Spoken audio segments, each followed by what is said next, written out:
Hello and welcome to Miss Hannah Loves Grammar. In this video we'll be concentrating on the theme of unrequited love across the collection of poems in love and relationships from the AQA exam specification. Across each video our aim is not to be exhaustive but instead to offer some general ideas of comparisons between poems that offer some relevant links to the theme. So firstly, unrequited love is generally unreciprocated, unrecognised and pointless or futile. It's when you like somebody but they don't like you back, or the other way around if they really like you but you don't like them back.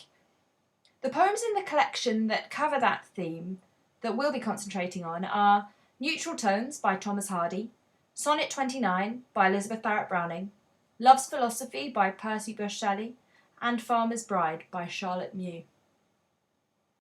Let's begin with Neutral Tones by Thomas Hardy.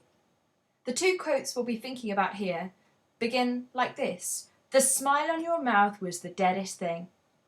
Now that is line 9 of the poem, and it seems interesting that the oxymoron is in play here. Your smile shouldn't exist on something that's dead, and more importantly the superlative deadest. It's unusual because, well, once something's dead it cannot be more dead. It heightens how lacking in life her facial expression was on her mouth, and actually just that grave disappointment. It's like we're reliving the trauma with the speaker.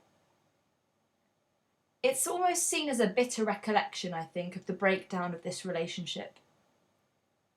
And as if that weren't enough, the following line, on line 10, alive enough to have the strength to die.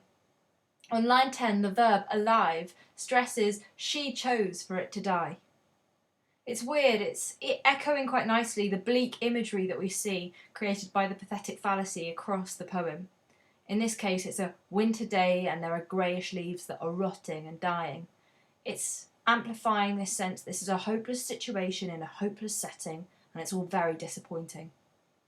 Additionally, in the final stanza, we get the same sentiment of disappointment and almost pessimism in light of this experience. The speaker says, lessons learnt, keen lessons learnt, in fact, of love.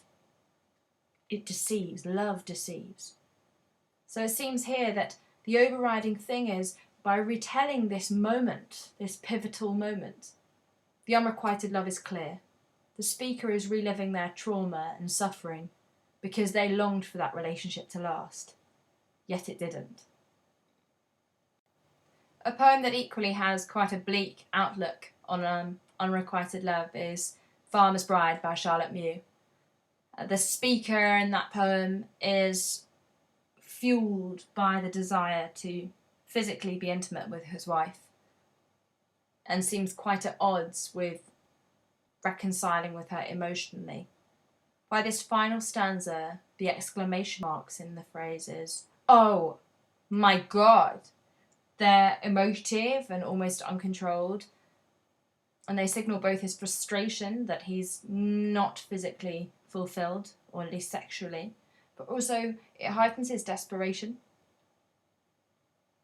For a Victorian readership, perhaps Mew is stressing that physical desire overrides any emotional connection that this farmer may have hoped for with his wife. It's quite bleak for that reason. But then the last quote, the brown of her eyes, her hair.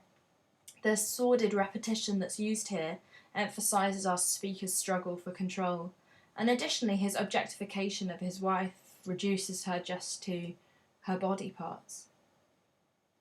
Also, by resorting to calling his wife her, the reader can feel quite uneasy.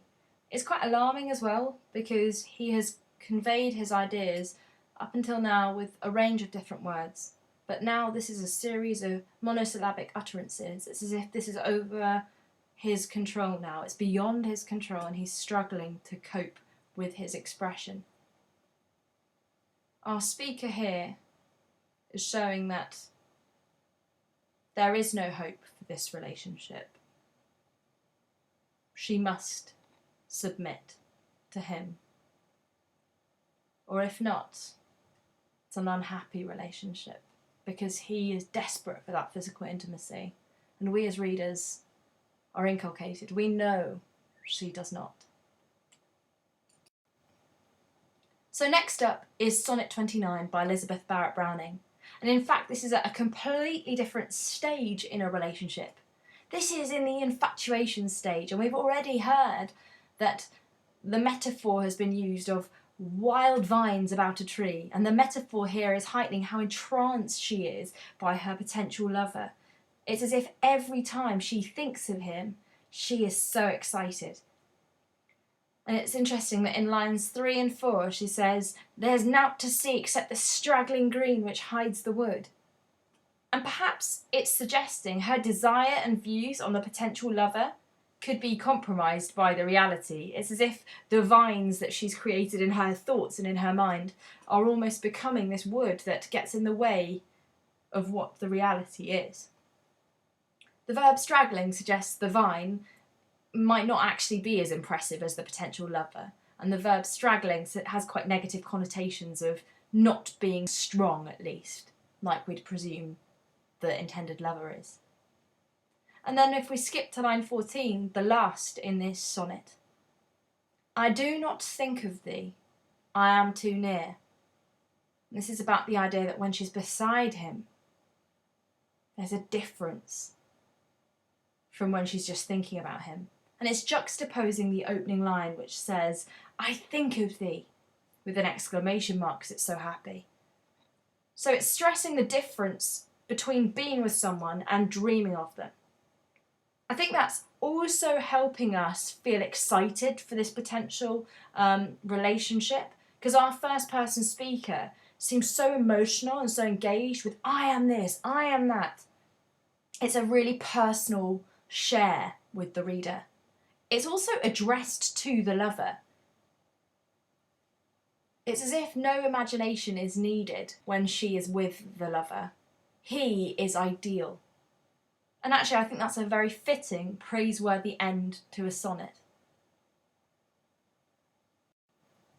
So next up is Love's Philosophy. And in this, Percy Bysshe Shelley, the romantic poet, is seeking to persuade, or through his speaker at least, that these two should be together.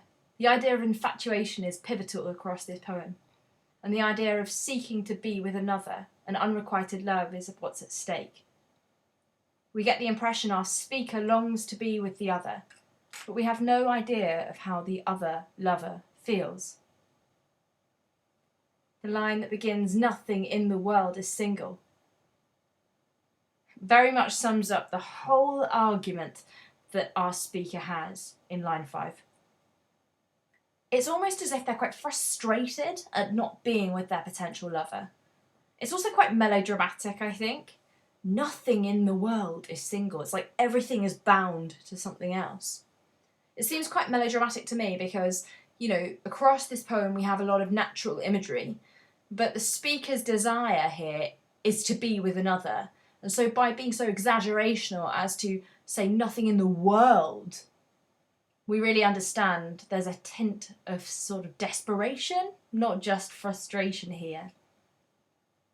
The other thing you'll notice across the poem is that there are quite a few half rhymes.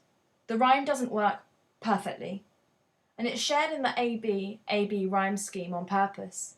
It's as if Shelley has intended to share with us with river and ever, or heaven and forgiven, that these two words don't perfectly sound well together. It's as if these two people are not together, and they would sound better were they together. It's forcing the idea that separation of sound, just like separation of these two people, is far from ideal. Here Shelley presents a speaker who is committed throughout the poem in its language and structure to showing the contrast between nature and the narrator's situation. At the end of this poem, in every stanza at least, there's a question which acts as a reminder of the separation from the lover to their intended. It's a question on its own separate line, yet again to amplify that they are alone. Why not I with thine? if thou kiss not me? There's an air of desperation about these questions, but ultimately proving the point. I want us to be together. Why not subscribe to Miss Hannah Loves Grammar?